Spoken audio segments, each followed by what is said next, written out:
evidence and the rules against hearsay. And the exceptions to the rule, there were a limited number of exceptions. Somebody's dying and says, oh, I did this nasty thing to that person, and that information could be admissible as an exception to the rule against hearsay.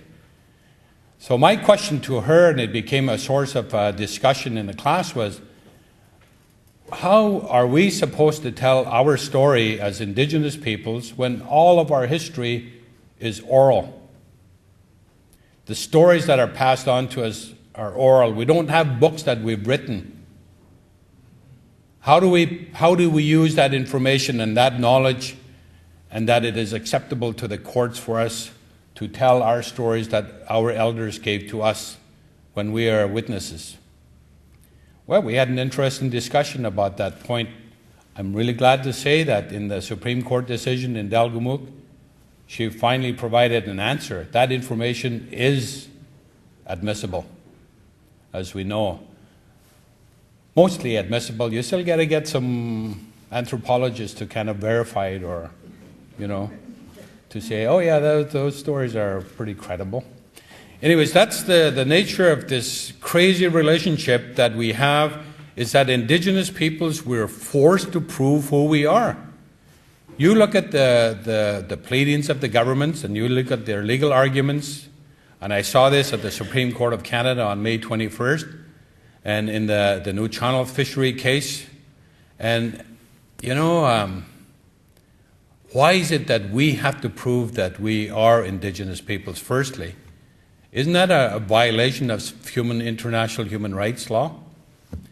The Indigenous peoples have to prove who they are, or that we have rights in our own respective traditional territories that we have to prove some way and somehow. And lawyers say, well, those are just strictly legal kind of things, but it just eats away at my heart that our people are forced to do that. It's just fundamentally wrong to force poor Indigenous peoples in this country who have limited or no resources to force them into the courts. The United Nations Committee on the Elimination of Racial Discrimination challenged Canada by saying Canada's position is aggressive against the rights of Indigenous peoples in a report that was about 2 years ago. So I've been involved at the UN level, involved on behalf of the Assembly of First Nations on the United Nations Declaration on the Rights of Indigenous Peoples, which took many years of many peoples, Indigenous peoples, and governments and non-governmental organizations worldwide concluding in a declaration that was approved by the Human Rights Council in Geneva. Thank goodness to Louise Arbour, who was then the Chief Commissioner, who came from our Supreme Court, who cracked the whip and said, we need to get this work done. When her appointment, time to be reappointment came up, it was our national government which refused to support her reappointment as a Human Rights Commissioner for the Human Rights Council, because she supported the UN Declaration on the Rights of Indigenous Peoples. She was an advocate for human rights. And it was a government that came in that was, in my view, still very much, a record that needs to be challenged, but one that hopefully we heard that they will endorse the Declaration on the Rights of Indigenous Peoples. 4 countries voted against the Declaration: Canada, the US, New Zealand, and Australia. And Australia has accepted it unconditionally. New Zealand's going through a process of review, as is the United States. Canada has said they will endorse the Declaration with conditions. So we're trying to work really hard to make sure that they do not accept it with conditions, that they accept it unconditionally, that it becomes more than a consensus document by states. I was in New York when the vote was counted. I was in the General Assembly Hall, and I saw the numbers that came up and the votes that were there, and there were 4 red dots. Canada was one of those. So the Declaration's heart is that Indigenous people have the right to self-determination, and that the purpose of the Declaration is to support the rights. Article 43 talks about that the rights in this declaration are to support the ongoing survival, the dignity and the well-being of the world's Indigenous peoples, 370 million Indigenous peoples worldwide. And so that's what we stand on. We convened a session here, and I'm hoping that when I'm appointed, well, I have been appointed as a North American representative to the United Nations Permanent Forum on Indigenous Issues. My term begins, a 3-year term begins on January 1st, coming up. The UN Permanent Forum on Indigenous Issues is our voice at the UN. And every April for 2 weeks, Indigenous peoples gather from around the world in New York at the United Nations to talk about Indigenous issues worldwide. And there are 8 Indigenous peoples who are appointed globally. And I'm fortunate enough to be one of the 8 representing the North America region. And in looking at the declaration, we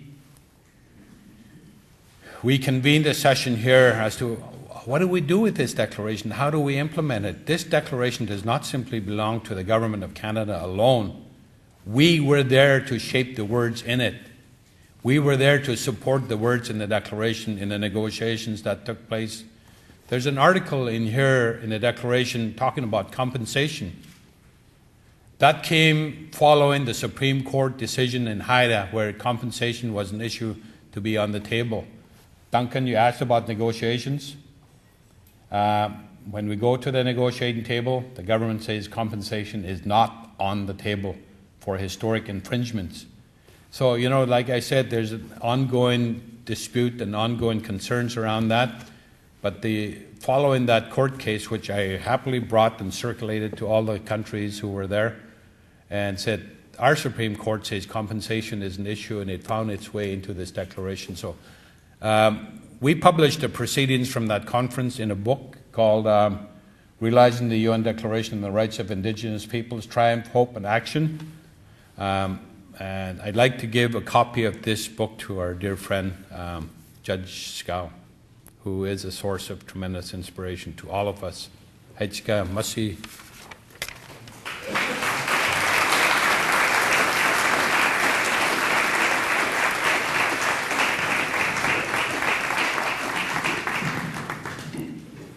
Masicho, Miigwech, Ed.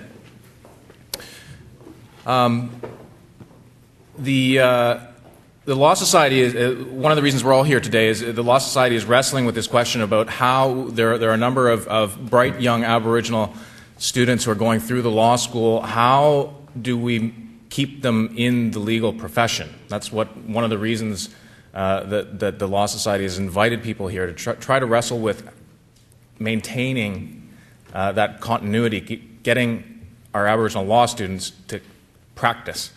Our next speaker, I think, can offer a lot of insight into that. Elizabeth Hunt was a year ahead of me at law school, and the word balance comes to mind when I think about watching Elizabeth.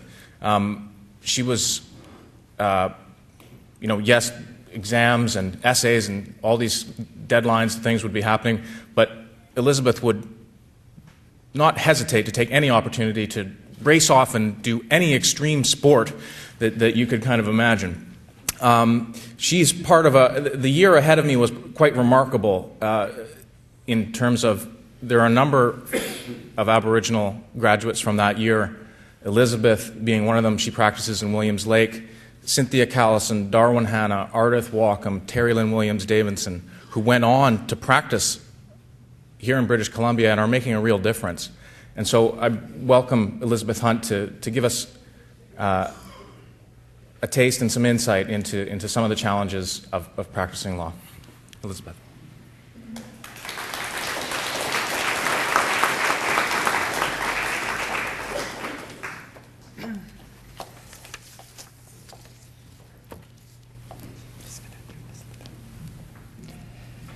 Thank you very much, Duncan. Thank you for that nice introduction, and it's getting worse. But I am trying to balance out the fun factor with the work factor, and balance does seem to be the the challenge, but it's an engaging challenge, and I'm glad I'm sticking with it. I also would like to thank Larry for your welcoming, and to the Coast Salish and to the Musqueam for allowing us to be here today. And I just want to thank the House of Learning for providing this facility here. And it's so nice to be here with all of you. And especially, I'd like to say, I'm very honored to be the one to be able to share some of my story. But it's true that there is so many other First Nation, like I know there's Cynthia and Darwin out there, and just talented First Nation people that are out there doing different things, and I just want to acknowledge them that they're here as well. I also wanted to really give a special welcome to all of the Aboriginal people that are here that are thinking about becoming a lawyer, and give you a warm welcome and just say, like, I hope that, in the question answer period that you just ask those questions, because there is no question that isn't worth hearing and engaging about. So, and I don't know if you're comfortable just to put your hand up to say, how many First Nation students do we have out there that are interested in considering law? Do we have a big contingent out there? Yeah, all right, okay, good. Good. I'm glad you're here, and I hope you come to the practice of law. It's a big responsibility, but it's also a privilege to be in the practice of law. And I also want to thank the people from the judiciary and from the benches that are here as well.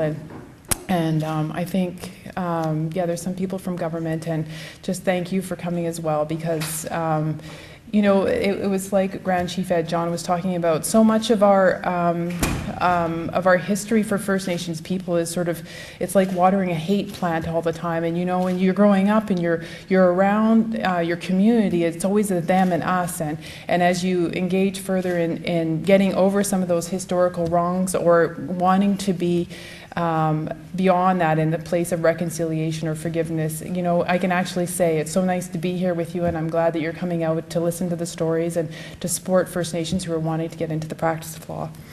I also wanted to give a special thanks to Judge Alfred Scow. We're both from the Kwakwaka'wakw Nation, and of course, as a nation, we've always held you up as being, one of our most special people in the world. Have made a difference, not only just for me, but for all Aboriginal people. And I just want to say thank you so much for being, the first person to become a lawyer and a judge, and to give me the opportunity to be here today, so thank you.